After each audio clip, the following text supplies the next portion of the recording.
कीर्ति प्राप्त हुई, विश्व विजय जस जानकी पाई, ऐसी दिव्य कीर्ति मही पाताल, नाक जस बाप व्यापा, क्या बोले राम बरी से भंजो चापा। धन्य है श्री राम जिन्होंने धनुष तोड़ करके सीता का वर्ण किया।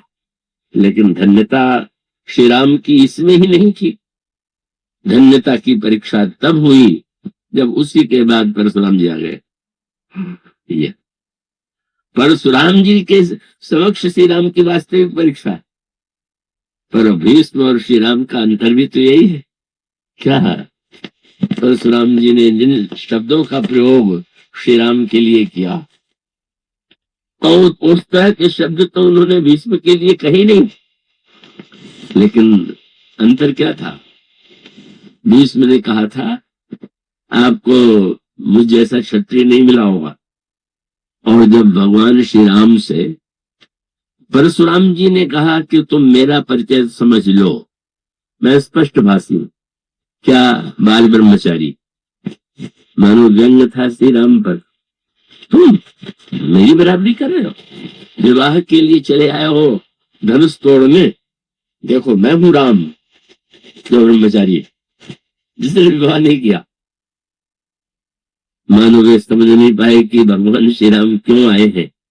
उन्होंने यही व्यंग किया, मैं बाल ब्रह्मचारी, और साथ साथ ये कह दिया कि तुम्हारे समान में ढोंगी भी नहीं।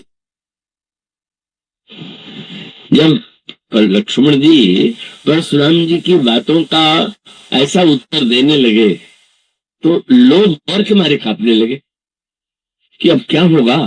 थर थर कांपी पूर्ण नारी, छोट कुमार खोट बड़ भारी। और महाराज जनक तो इतने घबरा गए, क्योंकि अभी तो थोड़ी देर पहले लक्ष्मण जी ने जनक को फटकारा था। तो मुझे फटकार दिया तो कोई बात नहीं, पर हम जिनको फटकार रहे हैं वो तो क्षमा करने वाले नहीं। और तब उनसे नहीं रहा गया, और उन्होंने जोर से पुकार करके श्री राम की ओर देखा और एक वाक्य कहा, मस्त करो अनुचित बल रहे, इस बालक को रोकना चाहिए, ये अनुचित बोल रहा है। बात यह है कि बोल तो सबसे अधिक परशुराम जी अनुचित थे, लेकिन वो अनुचित बोल रहे हैं ये कहने का साहस तो किसी में था नहीं। पर लक्ष्मण के लिए साहस बना लिया कि बालक अनुचित बोल रहा है। और प्रभु ने तरफ देखा और आपने एक बार थोड़ी दृष्टि लक्ष्मण जी की ओर देख उठाई, नैन थोड़ा सा तरेर दिया, नैन तरेरे राम, एक शब्द कहे बिना नैन तरेर करके देख। पर उस नैन तरने को देख करके लक्ष्मण जी तो बहुत ही प्रसन्न हो गए। भृगुटी टेढ़ी और नेत्र के तरने को देख करके लोगों को लगा कि शायद वो जिससे लक्ष्मण को बड़ा कष्ट हुआ होगा। पर लक्ष्मण जी मन ही मन सोचने लगे कि बहुत अच्छा हुआ, अब आपको थोड़ा नयन तैरने देख करके लोग ये समझ लेंगे कि आप नयन तैरना भी जानते हैं। आवश्यकता पड़ने पर तो आवश्यक है महाराज, आपका शील स्वभाव तो सब कुछ है। और उस समय लक्ष्मण जी बोलना तो बंद कर दिया, पर वहां रुके नहीं। गुरु समीप गौने तुरंत गुरु जी के पास जाकर के खड़े हो गए। वही क्यों नहीं खड़े? लक्ष्मण जी को लगा कि लोग कल्याण के लिए बोलना तो पड़ेगा, पर अगर यहाँ मैं खड़े होकर बोलूंगा तो हमारे प्रभु का अनादर हो जाएगा। वो रोकते हैं और मैं बोले चला जा रहा हूँ। और अगर गुरु जी के पास खड़े होकर के मैं बोलूंगा तुम्हारे प्रभु इतने मर्यादा पालक है कि बिल्कुल चुप रहेंगे। वो सोचेंगे कि वहां से जब बोल रहे हैं तो जो निर्णय देना हो गुरु जी देंगे, मैं कौन होता हूँ रोकने वाला। प्रभु के चरित्र में तो हर क्षण हर क्रिया में मर्यादा। इसलिए जब लक्ष्मण जी वहां जाके फिर बोलने लगे तो प्रभु ने नहीं रोका, और तब परशुराम जी का क्रोध 100 गुना बढ़ गया। अरे मैं तो समझ रहा था कि छोटा खोटा है, तुम बड़े सज्जन हो। मैं समझ रहा था नैन परेर करके तुम उसे डांट रहे हो, पर अब मैं समझ गया कि नेत्र से तुम ये शायद इशारा कर रहे थे कि वहां जाके बोलो। ये विनम्रता है, लक्ष्मण को डांटना नहीं। और इसलिए कहा देखो, इसका अभिप्राय बंधु कहे कटु सम्मत तोरे, तू छल विनय करस कर जोरे, भाई को सिखा दिया तुम खूब कस के बोलो, सब नकली प्रणाम कर रहे हो, इसलिए कह दिया कि तुम्हारे समान में नाटक नहीं करता। मैं स्पष्ट बताता हूं कि मैं अत्यंत क्रोधी हूं, बाल ब्रह्मचारी अति क्रोधी, और यही चुनौती दे दी। इस बात को मत भूलो कि विश्व विदित क्षत्रिय कुलद्रोही, मैं क्षत्रिय जाति का विरोधी हूं, संहारक। भीष्म की हद कीजिए, भीष्म में वह सामर्थ्य हो ही नहीं सकती जो स्वयं प्रभु श्री राम में है या श्री लक्ष्मण जी में है। लेकिन भीष्म ने जो उत्तर दिया था भगवान राम के मुंह से, क्या ये निकला क्या कि अच्छा तो हो जाए, आप क्षत्रिय कुलद्रोही है तो आ गया क्षत्रिय, अब तो आइए। धन्य है प्रभु राम। प्रभु ने क्या कहा, इसका अभिप्राय क्या? प्रभु इसके लिए चिंतित नहीं है कि ये क्या कह रहे हैं। प्रभु को चिंता है कि मेरे किसी वाक्य से परशुराम जी महाराज का यश नष्ट न हो। इनके इतने बड़े महापुरुष हैं या ऐसा बता रहे हैं, इनकी पूजा लोग करते हैं, उनको अपमानित नहीं करना। ये जो इतना श्री राम का ध्यान है, नहीं नहीं ऐसा कैसे। और तब प्रभु क्या बोलते हैं, हाँ महाराज ठीक है, लेकिन आप मैं क्षत्रिय हूँ, आप ब्राह्मण हैं, तो मेरी आपकी लड़ाई कैसे होगी। हमें तुम्हें सरवरी कसना था, कहूं न कहा चरण कहा माथा।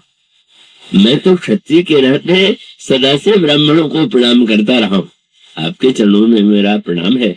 लड़ने के लिए तो सामने खड़े होना पड़ता है, जो दंडवत करेगा वो लड़ेगा क्या। और परशुराम जी ने कह दिया था कि आज से तुम अपना राम नाम छोड़ दो, मेरा नाम रहेगा राम, मुझे छोड़ के कौन सा राम हो सकता है। और प्रभु ने तुरंत कहा कि महाराज नाम की बात हो तो राम मात्र लघु नाम हमारा, परशु सहित बड़े नाम तुम्हारा। छोटा सा राम नाम, आपका नाम तो परशुराम, तो नाम भी बड़ा आपका, जाति भी आपकी बड़ी और गुण भी। और आप कह रहे हैं कि तुम लड़के सिद्ध करो, लड़ पड़े भीष्म।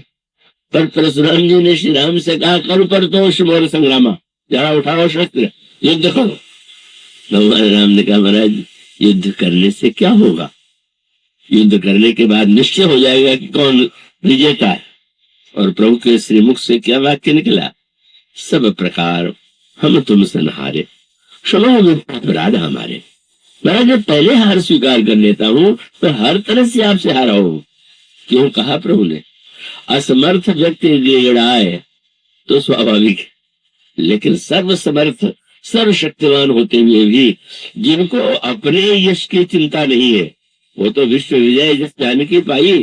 नहीं, परशुराम जी महाराज जगत बंद है, हम इनकी वंदना करेंगे, हम इनकी स्तुति करेंगे।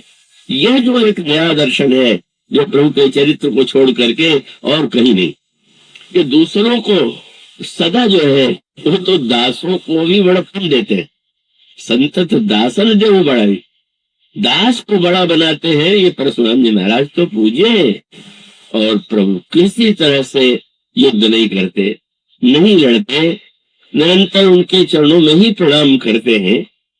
तब वही कहते भगवान श्री राम का यह जो नया रूप था, वही सूत्र भगवान राम का यश दूसरे की यश को नष्ट करके मैं यशस्वी कहलाऊं, मैं सिद्ध कर दूं कि परशुराम जी मुझसे हार चुके हैं। श्री राम के लिए सपने प्रभु हार करके किसी ने पूछा कौन जीता कौन हारा, और उत्तर यही है कि परशुराम जी से भगवान राम ने कहा आप जीत गए, मैं हार गया। लेकिन कौन निर्णय करे, निर्णय कौन करे, श्री राम कहते मैं हार गया। और परशुराम जी महाराज तो श्री राम का ये शील देख करके गदगद हो गए। और गदगद होने के बाद जब उस भरी सभा में परशुराम जी ने स्तुति किया श्री राम की, भीष्म ने जब युद्ध किया तो उसकी प्रतिक्रिया आप जानते हैं। समाज में जो क्रिया प्रतिक्रिया का चक्र चलता है वो भीष्म के स्वभाव से, और परशुराम जी की उसकी प्रतिक्रिया क्या हुई, लौट तो गए परशुराम जी, पर उन्होंने कहा कि क्षत्रिय जाति बड़ी कृतज्ञ है, इस भीष्म को मैंने शस्त्र की शिक्षा दिया और किसने मेरा अपमान करने का प्रयास किया, तो मैं प्रतिज्ञा करता हूं कि आज से किसी क्षत्रिय को मैं शस्त्र सिखाऊंगा ही नहीं, चक्र प्रारंभ हो गया, प्रतिक्रिया।